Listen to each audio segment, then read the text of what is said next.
आपने पूरा साल पढ़ रही है, आपने लास्ट 1 ईयर एंड लास्ट के 10 डेज में बहुत अच्छे से मेहनत की है, बट आप अगर लास्ट टाइम पे अगर सीबीटी एग्जाम के रूल्स एंड एडमिट कार्ड के रूल्स को अगर निग्लेक्ट करोगे तो सब पढ़ा हुआ वेस्ट जाएगा।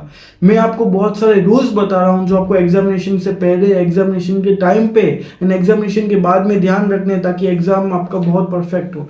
तो once again welcome back on this amazing platform. मैं यहाँ पे आपको वो सब रूल्स 1 बाय 1 डिकोड करने वाला हूँ, तो आप ध्यान से देखना। सबसे पहले बात करते हैं rules of examination. Admit card आपने डाउनलोड किया, आप वेरीफाई करोगे। वेरीफाई में आपको क्या करना रहेगा, आपका नेम, आपका डेट ऑफ बर्थ, आपका जो कैटेगरी है एंड जो भी आपने आधार कार्ड वगैरह जो भी उसमें मेंशन किया था उसका नंबर, और वो सब चीज़ें आपको चेक करनी है कि आपकी वो करेक्ट है या नहीं। अगर थोड़ा सा भी इरेगुलर है तो तुरंत रेज क्वेरी करो और जो एम्स का पोर्टल है उन पर उनको इन्फॉर्म करो, ताकि वो आपका एडमिट कार्ड चेंज कर दे। आपका जो फोटो आपने अपलोड किया था वो भी क्लियर होना चाहिए, क्योंकि वो आपको वहाँ पे मैच करेंगे उस फोटो के थ्रू। क्या क्या डॉक्यूमेंट लेके जाने हैं, आपको 2 ही डॉक्यूमेंट लेके जाने हैं प्रोस्पेक्टस के according. ID proof original format में, फोटोकॉपी नहीं, एंड आपका जो एडमिट कार्ड है क्लियर फोटो, क्लियर विजिबल होना चाहिए। ब्लैक एंड व्हाइट भी चलेगा, कलर भी चलेगा, बट ट्राई करना कि वो क्लियर होना चाहिए, ठीक है। एडिशनल में मेंशन नहीं है, बट आप पासपोर्ट साइज फोटो भी दे देना। प्रोस्पेक्टस में कहीं भी मेंशन नहीं है कि पासपोर्ट साइज फोटो लेना है, बट आप सेफ साइड के लिए पासपोर्ट साइज फोटो भी दे देना, ठीक है। तो ये बात हुई डॉक्यूमेंट क्या क्या चाहिए। अब आप सेंटर पे आपको अपने टाइम से पहले पहुंचना है। जैसे आपका एग्जामिनेशन 9 बजे स्टार्ट होगा मॉर्निंग में, और आपका गेट 8:30 पे क्लोज होगा। तो आपको आपका जो एंट्री टाइम है, एग्जाम्पल किसी का 7:00 का टाइमिंग है, तो आपको अपने टाइमिंग के अकॉर्डिंग पहुंच जाना है। 8:30 के बाद किसी को भी एंट्री नहीं मिलेगी, तो इंश्योर करना कि आप अपने टाइम के अकॉर्डिंग पहुंच जाओ। अगर आपको लग रहा है कि आपका ट्रेन दूर, मतलब आप दूर से आ रहे हो, ट्रेन के थ्रू ट्रैवल करके आ रहे हो, या फिर आप ट्रैफिक में फंस सकते हो, तो पढ़ने के चक्कर में सेंटर मिस मत कर देना। बहुत सारे बच्चे लास्ट टाइम पे ऐसे कि 15 मिनट पढ़ लूँ, 10 मिनट पढ़ लूँ, तो वो वेस्ट होगा पढ़ा हुआ। उसके चक्कर में आपका सेंटर अगर मिस हो गया तो आपका पूरा साल का मेहनत वेस्ट जाएगा। तो इंश्योर करना टाइम पे पहुंच जाना। और अगर आपको जैसे कि बहुत सारे लोगों के रिलीजियस ग्रोथ के रिलेटेड, कस्टम्स के रिलेटेड कुछ भी होता है, तो वो प्रॉपर टाइम पे पहुंच के वहाँ पे सेफली चेक करवा लेना, ठीक है। जो प्रोटोकॉल्स होते हैं उसके अकॉर्डिंग वहाँ पे आप जैसे आप अंदर जाओगे, आपके डॉक्यूमेंट्स वगैरह चेक होंगे, उसके बाद आपको अंदर मिलेगा, वहाँ पे आपका आईडीज का वेरिफिकेशन होगा। आईडीज वेरिफिकेशन के थ्रू आपको उस टाइम पे जब आपका अलॉटमेंट होगा, तब दोनों के टाइम पे आईडीज के थ्रू मैच किया जाएगा कि जो कैंडिडेट है वो एग्जाम भी वही दिया था एंड यहाँ पे अलॉटमेंट के लिए वही कैंडिडेट आया हुआ, ठीक है। तो ये आईडीज वेरिफिकेशन होगा, बायोमेट्रिक वेरिफिकेशन होगा। बायोमेट्रिक वेरिफिकेशन आपने जो लेफ्ट हैंड अपलोड किया था उसके थ्रू बायोमेट्रिक वेरिफिकेशन होगा।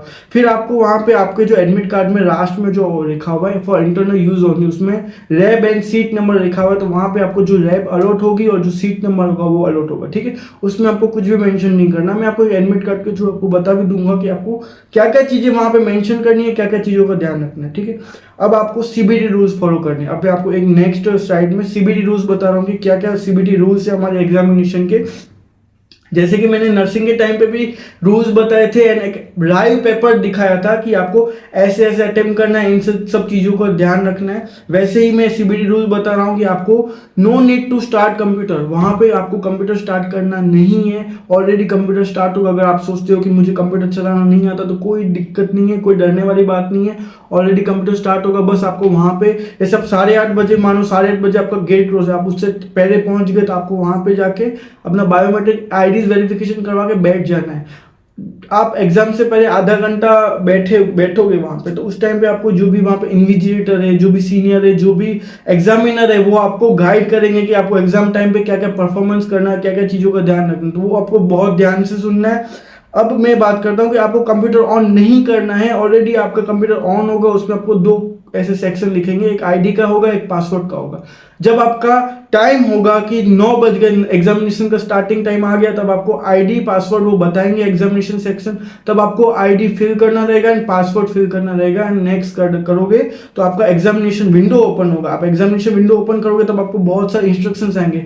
बिना मतलब एक चीज बहुत इंपॉर्टेंट है कि इस इंस्ट्रक्शंस को स्किप मत करना। हर साल बच्चे जल्दी के चक्कर में कि एग्जाम मेरा जल्दी हो जाए, जल्दी में स्टार्ट करूँ, उसकी जगह में इंस्ट्रक्शन स्किप कर देते हैं। देन उसके बाद क्या होता है कि वो जितना रिजल्ट एक्सपेक्ट करते होते मार्क्स से नहीं आते।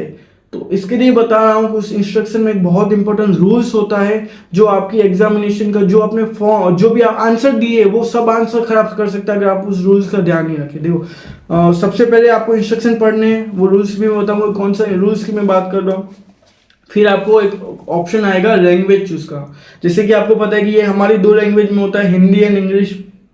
अगर आप हिंदी मीडियम से हो तो आप हिंदी चूज करना, अगर आप इंग्लिश मीडियम से हो तो इंग्लिश चूज करना। एंड आपको भी पता है कि हमारा जो ये एग्जाम होता है PCMB वालों के लिए होता है, मीन्स कि जो PC तो सबका कंपलसरी है, मैथमेटिक्स एंड बायोलॉजी आपका ऑप्शन होता है। तो अब तक जो मैंने पैटर्न देखा है उसके अकॉर्डिंग यही रहा है कि आपको एग्जामिनेशन के टाइम पे चारों सब्जेक्ट दे देंगे। आपको फिजिक्स अटेम्प्ट करना है, केमिस्ट्री अटेम्प्ट करना है, मैथमेटिक्स एंड बायोलॉजी के में से कोई एक अटेम्प्ट करना है, दोनों पे नहीं जाना। देखो अगर आपने बायोलॉजी स्टार्ट किया तो आपको बायोलॉजी ही कंप्लीट अटेम्प्ट करना है। अगर बाय चांस आप मैथमेटिक्स सेक्शन में चले गए तो आपका वो पूरा मैथमेटिक्स जाएगा, तो बायोलॉजी आपका पूरा कंप्लीट जाएगा। और अगर आप अगर मैथमेटिक्स वाले हो तो आपको बायोलॉजी पे नहीं जाना, और अगर बायोलॉजी वाले हो तो आपको मैथमेटिक्स पे नहीं जाना। तो इस चीज का ध्यान रखना कि आप जिस सेक्शन में बढ़ रहे हो उसी सेक्शन में रहना है। बायो वाले तो बायो, मैथ वाले तो मैथ।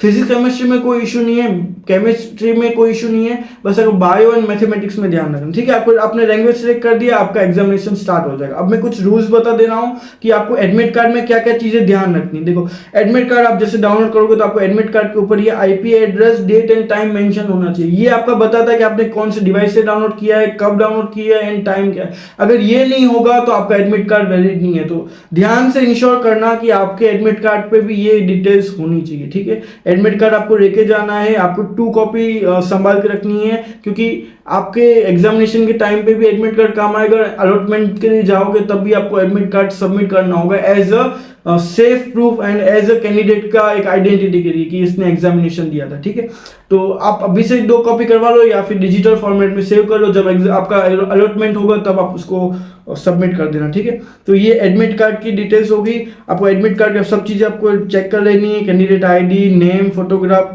क्योंकि आपको वहाँ पे सेंटर के टाइम पे वहाँ पे कोई इशू, क्योंकि वहाँ पे बाद में आपको कुछ भी चेंज नहीं होगा। जो भी करना है अभी के अभी आप कर लो। उसके बाद अगर आप सोचो कि एग्जामिनेशन टाइम पे मेरा नया एडमिट कार्ड जनरेट होगा तो वो नहीं होने वाला है। ठीक है, आपको अपने एडमिट कार्ड को क्लियर विजिबल प्रिंट वाला करवा के जाना है, ना कि विजिबिलिटी कम हो। आपका फोटोग्राफ अच्छे से दिखना चाहिए, जो भी आपके डिटेल्स है वो सब चीज़ें क्लियर होनी चाहिए। ठीक है, ये इंपॉर्टेंट इंस्ट्रक्शन है। अब आपका कौन से वैलिड आइडेंटिटी प्रूफ है जो आपको ओरिजिनल फॉर्मेट में लेके जाना है। जैसे आपने एडमिट कार्ड में आपने जो डॉक्यूमेंट अपलोड किया था, आधार कार्ड, मोस्टली सबने आधार का ID अपलोड किया था, तो ट्राई करना कि जो एडमिट कार्ड में नंबर आया है, जो लिखा हुआ है वही लेके जाओ। अगर नहीं है अगर आपका आधार अभी नहीं है या फिर कुछ इश्यू की वजह से आपके पास नहीं है, तो आपके पास दूसरा ऑप्शन भी है, ई आधार भी आप ले सकते हो प्रिंट आउट फॉर्मेट में।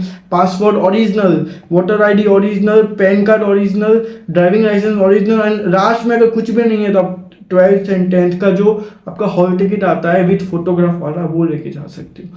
तो ध्यान रखना admit card clear visible print में होना चाहिए, एंड आपका जो ID कार्ड है वो ओरिजिनल फॉर्मेट में लेके जाना है, फोटोकॉपी नहीं चलेगा। ठीक है, ये चीज़ें मैंने आपको बता दी। ठीक है, अब प्रोहिबिटेड आइटम्स, आपको कोई इलेक्ट्रिक आइटम नहीं लेने जानी है, ना कोई वॉच पहनना है, कुछ भी ना, ईयरबड्स, कुछ भी नहीं, इलेक्ट्रिक आइटम्स कुछ भी नहीं लेके जाना है, बेल्ट भी नहीं पहन के जाना है। आपके जो क्लोथ है वो नॉर्मल रहने चाहिए, प्लेन टी-शर्ट रहना चाहिए, ज़्यादा प्रिंटेड नहीं रहना चाहिए, लोअर टाइप में पहन के जाना है, शूज़ वगैरह नहीं पहन के जाना। जो आपने नीट के लिए ड्रेसिंग कोड फॉलो किया था एग्जैक्ट वही कोड फॉलो करना है। ऐसे हाथ में वो धागा वगैरह भी काट देते हैं, तो हाथ का धागा वगैरह भी आप देख लेना। जो भी आप लड़कियां हो तो लड़कियां कान में जो भी पहनते हैं, जो भी चीजें आप देख रहे हैं अपने अकॉर्डिंग, चेन वगैरह, गोल्ड ऑर्नामेंटल्स, वो सब चीजें पहले ही निकाल देना। ठीक है, और एक चीज कि जब एग्जामिनेशन में जाओगे तो आपको हैंड में वो एक बेल्ट टाइप डालेंगे, जैसे कलर कोडिंग रहता है, ग्रीन, ऑरेंज, उस टाइप में रहता है कि आइडेंटिटी के लिए कि ये स्टूडेंट हमारे एग्जामिनेशन सेंटर में आया था एंट्री के टाइम, और जब एग्जिट होगे तब वो आपको निकालना रहेगा। ठीक है, तो वो भी आपको वहाँ पे एग्जामिनेशन के टाइम पे होगा। ठीक है, तो ये होगी ड्रेसिंग सेंस की बात भी होगी। एंड आपको वहाँ पे मास्क नहीं पहनना है, मास्क आपको वहाँ पे नहीं पहनना है। अब एक एडमिट कार्ड है मेरे पास, वो आपको डेमो के लिए दिखा देता हूँ, आप अपना फोटो चेक कर लेना, आपका डेट ऑफ बर्थ, जेंडर, आपका name, roll number, ID card, सब चीज़ें चेक कर लेना। आपका एंट्री टाइम क्या है, स्टार्टिंग कब से हो रहा है, रिपोर्टिंग टाइम कब से है, क्लोजिंग टाइम कब से है, एग्जामिनेशन टाइम 9 to 10:30 रहने वाला है, तो उसका भी ध्यान रखना। आपका सेंटर देख लेना। कई बार स्टूडेंट्स क्या करते हैं, गलत सेंटर पे पहुंच जाते, तो बहुत अच्छे से इंश्योर कर लेना कि आपका ही सेंटर है। और एक सबसे इम्पोर्टेंट चीज़ कि अगर आपने नर्सिंग का गर्ल्स के लिए अगर आपने नर्सिंग का एग्ज़ाम दिया है और आप पैरामेडिकल का एग्ज़ाम लेने जा रहे हो, तो ध्यान रखना गलती से अपना नर्सिंग वाला एडमिट कार्ड मत लेके जाना। वहाँ पे आपको पैरामेडिकल का लेके जाना है। आपको अलग से नर्सिंग का भी आपको डाउनलोड करना रहेगा। पैरामेडिकल नर्सिंग का एग्जाम हो गया, अब पैरामेडिकल का एग्जाम का जो एडमिट कार्ड है वो डाउनलोड करके जाना है, ठीक है। तो ध्यान से नर्सिंग वाला मत लेके जाना, पैरामेडिकल का लेके जाना है, इन सब चीज़ें चेक कर लेना, ठीक है। अब ये मेन इंपॉर्टेंट चीज़ आती है, आपको फिल क्या करना है। बस एक ही चीज़ फिल करना है, डिक्लेरेशन, कि आपने इस जगह पे मतलब कि आपको अपना प्लेस, डेट एंड सिग्नेचर, ये प्लेस कोई भी हो सकता है। अभी आपकी जो सिटी है जहां पे आप रहते हो वो भी कर सकते हो, जहां पे एग्जामिनेशन सेंटर आया है आपका वो भी कर सकते हो, कोई इशू नहीं है, इसमें कोई इशू नहीं। बट ये कि ये एग्जाम से पहले करके जाना, ठीक है।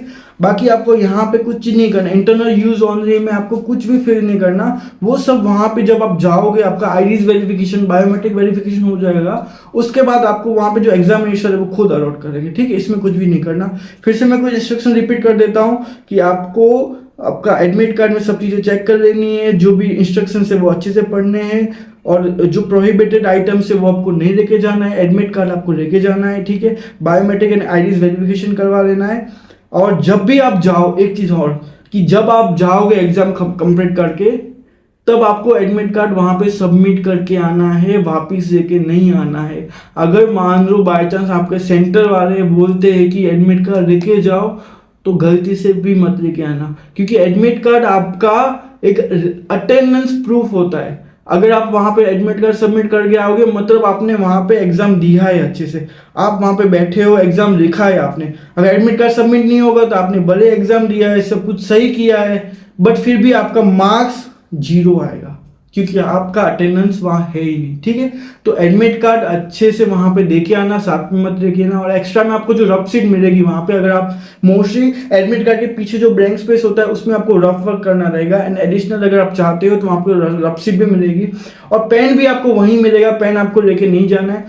तो दोनों रफ सीट जो आपने एडिशनल ली है एंड एडमिट कार्ड, वो दोनों आपको एग्जामिनेशन खत्म होगी तब आपको वहां पे सबमिट करके जाना है, ठीक है। बात करते हैं कि आपको वहां पे क्या क्या दिखेगा। जैसे आप सेंटर पे जाओगे तो वहां पे आपको सीपीयू दिखेगा, कीबोर्ड होगा, माउस होगा, और आपका ये स्क्रीन होगा, मॉनिटर होगा, ठीक है।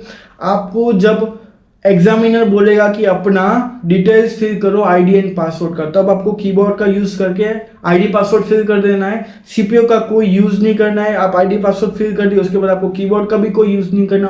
आपको ड्यूरिंग एग्जामिनेशन दो ही चीजें काम आने वाली है, आपका मॉनिटर एंड माउस। माउस एक तरह से आप क्लिक करोगे नेक्स्ट पे जाओगे, क्लिक करोगे नेक्स्ट पे जाओगे, आपका जो ऑप्शन होगा आपको सही लग रहा है, क्लिक करोगे नेक्स्ट पे जाओगे, बस वही करना है। नॉर्मल एग्जाम में हम क्या करते हैं, जैसे मान लो ये पेन है, मैं क्लिक करूंगा नेक्स्ट पे गया, तो बस वही उसमें आपको क्या करना है, एग्जाम में माउस के थ्रू क्लिक करना है, फिर जो नेक्स्ट वाला बटन है उसके थ्रू। देखो एक चीज और बताता हूँ माउस को कैसे काम करना है। देखो ये वाला राइट बटन है, ये राइट है, ठीक है, और ये लेफ्ट वाला है, और ये स्क्रॉल का है। आप देख रहे हो आपका जो ऑप्शन है वो नीचे करना है आपको, तो स्क्रॉल वाला यूज कर सकते हो। और ये वाला आपका है लेफ्ट वाले जो बटन है, जो माउस का बटन है, उससे आपको ऑप्शन क्लिक करना है। राइट वाले का भी आपको कोई यूज नहीं है, राइट वाले बटन का भी कोई यूज नहीं है।